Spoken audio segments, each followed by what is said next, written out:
तो IP Gupta MIM को किसके साथ ले जाना चाहते हैं, ये भी सवाल है जी। अब भाई आईपी गुप्ता के केवल कहने से तो एमआईएम के विधायक किसी का साथ नहीं देने वाले हैं। उनका तो साफ है कि भाई उनको कुछ लाभ होना चाहिए, गेन होना चाहिए। तो उनको गेन क्या होगा, अब सोच लीजिए, अटकलों का बाजार गर्म है।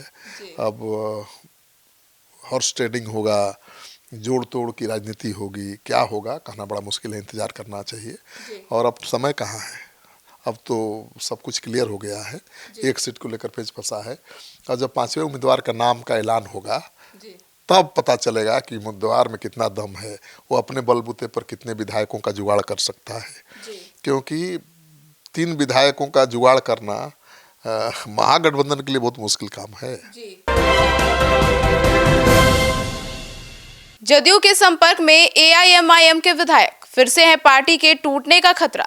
नमस्कार, आप देख रहे हैं सिटी पोस्ट लाइव, मैं हूं सृष्टि राज। बिहार की राजनीति में एआईएमआईएम के विधायकों के टूटने की खबरें चर्चा का विषय बनी हुई है, जिसमें कुछ विधायकों के जदयू के संपर्क में होने की अटकलें भी तेज है। 2020 में भी एआईएमआईएम ने सीमांचल में 5 सीटें जीती थी, लेकिन 2022 में 4 विधायक आरजेडी में चले गए। अब फिर से विधायकों के टूटने की अटकलें तेज हो गई है। अब क्या हो रहा है और क्या होगा, इसके ऊपर विस्तार से जानकारी देने के लिए हमारे साथ मौजूद हैं chief editor Shrikant Pratyush sir. Sir, क्या फिर से ओवैसी की पार्टी टूट जाएगी और उनके विधायकों के जदयू के संपर्क में होने की बात चल रही है? देखिए, चुनाव के बाद से ही ये चर्चा चल रही है कि क्या एमआईएम फिर टूट जाएगा, क्योंकि मुख्यमंत्री नीतीश कुमार से एमआईएम के विधायक मिल चुके हैं।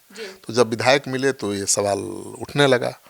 देखिए, बीजेपी के साथ तो एमआईएम के विधायक जा नहीं सकते, क्योंकि वो जीते हैं एमआईएम के टिकट पर, उनको वोट मिला है अल्पसंख्यकों का, तो बीजेपी के साथ नहीं जा सकते, लेकिन नीतीश कुमार के साथ तो जा ही सकते हैं।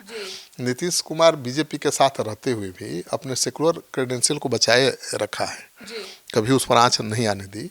और नीतीश कुमार को अल्पसंख्यक समाज का वोट मिलता भी रहा है, कम या ज़्यादा, और हमेशा अल्पसंख्यकों को टिकट भी देते हैं।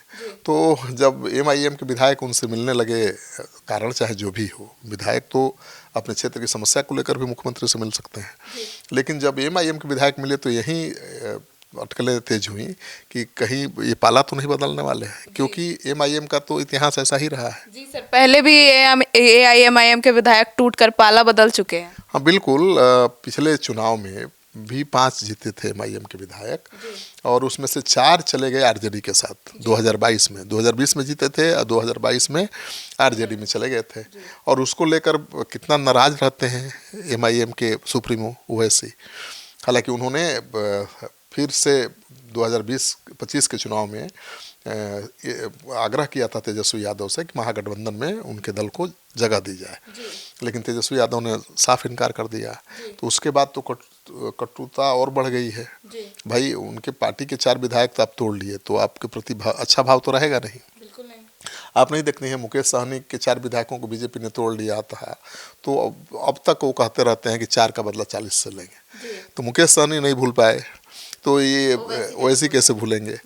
तो उनकी पार्टी के विधायक फिर टूट सकते हैं, ये अटकलें जरूर गर्म है, और इस पर कारण भी ठोस है, क्योंकि इस बार तो एनडीए को और विधायकों का समर्थन चाहिए, कम से कम 3 विधायकों का, राज्यसभा की 5वीं सीट जीतने के लिए, क्योंकि 5 राज्यसभा सीटों के लिए चुनाव होना है, और 2 बीजेपी 2 जेडीयू की सीट तो क्लियर है। 5वीं सीट के लिए एनडीए के पास सीट विधायक कम है, 3 विधायक और चाहिए।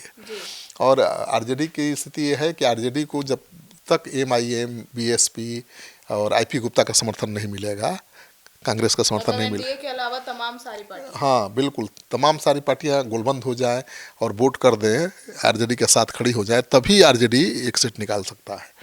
तो ऐसी संभावना बनती नहीं है, वैसी तो नहीं ऐसा करने वाले हैं, क्योंकि उनकी पार्टी के जो प्रदेश अध्यक्ष हैं उन्होंने तो कह दिया कि हम समर्थन क्यों करें भाई, हमको समर्थन सब करें, हमारा तो कोई राज्यसभा में है भी नहीं, केवल हमसे समर्थन की उम्मीद क्यों की जाती है। तो एमआईएम का स्टैंड तो क्लियर है कि एमआईएम आरजेडी के साथ नहीं जाएगा। सर, तो बिहार की राजनीति में अचानक से एआईएमआईएम इतना क्यों अहम हो गया? देखिए, हम तो हो जाएगा, क्योंकि वो किंग मेकर की भूमिका में हो गया है। वो जिसका समर्थन करेगा उसी के पास 5वीं सीट जाएगी। देखिए 4 सीटें तो क्लियर है एनडीए की, 5वीं सीट तो क्लियर नहीं है, उस पर चुनाव होना तय है। और आरजेडी के पास भी ताकत नहीं है कि बिना एमआईएम के सपोर्ट के वो जीत सके सीट। सर तो एआईएमआईएम मना कर रही है, तो फिर तो एनडीए के पाले में ही चली जाएगी 5वीं सीट। हाँ देखिए, एमआईएम अगर एनडीए के साथ उसके विधायक नहीं गए, चाहे एनडीए के पक्ष में उसके विधायक जाने को तैयार नहीं हुए, तो टूट निश्चित है।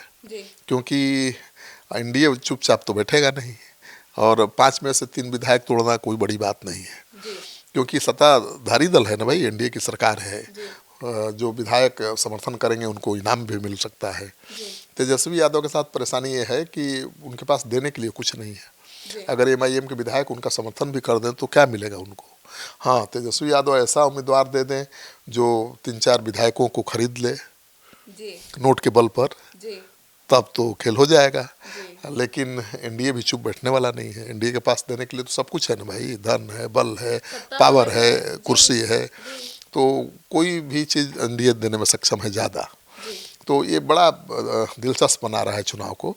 और वैसी की पार्टी अगर नहीं टूटती है तो वाकई किंग मेकर की भूमिका में वैसी हैं। और एमआईएम की बैठक थी, स्थापना दिवस था हैदराबाद में, तो वहाँ तो पहुँच गए थे आईपी गुप्ता भी। तो आईपी गुप्ता एमआईएम को किसके साथ ले जाना चाहते हैं, ये भी सवाल है। अब भाई आईपी गुप्ता के केवल कहने से तो एमआईएम के विधायक किसी का साथ नहीं देने वाले हैं। उनका तो साफ है कि भाई उनको कुछ लाभ होना चाहिए, गेन होना चाहिए। तो उनको गेन क्या होगा, अब सोच लीजिए। अटकलों का बाजार गर्म है। अब हॉर्स ट्रेडिंग होगा, जोड़ तोड़ की राजनीति होगी, क्या होगा कहना बड़ा मुश्किल है, इंतजार करना चाहिए। और अब समय कहाँ है, अब तो सब कुछ क्लियर हो गया है। एक सीट को लेकर पेच फंसा है, और जब 5वें उम्मीदवार का नाम का ऐलान होगा तब पता चलेगा कि उम्मीदवार में कितना दम है, वो अपने बलबूते पर कितने विधायकों का जुगाड़ कर सकता है। क्योंकि 3 विधायकों का जुगाड़ करना महागठबंधन के लिए बहुत मुश्किल काम है। तो सुना आपने। तो अब इस पूरे मुद्दे को लेकर आपकी क्या राय है, कमेंट सेक्शन में जरूर बताइएगा। और एआईएमआईएम जो है वो किसका सपोर्ट करेगा यह भी जरूर बताइएगा। धन्यवाद।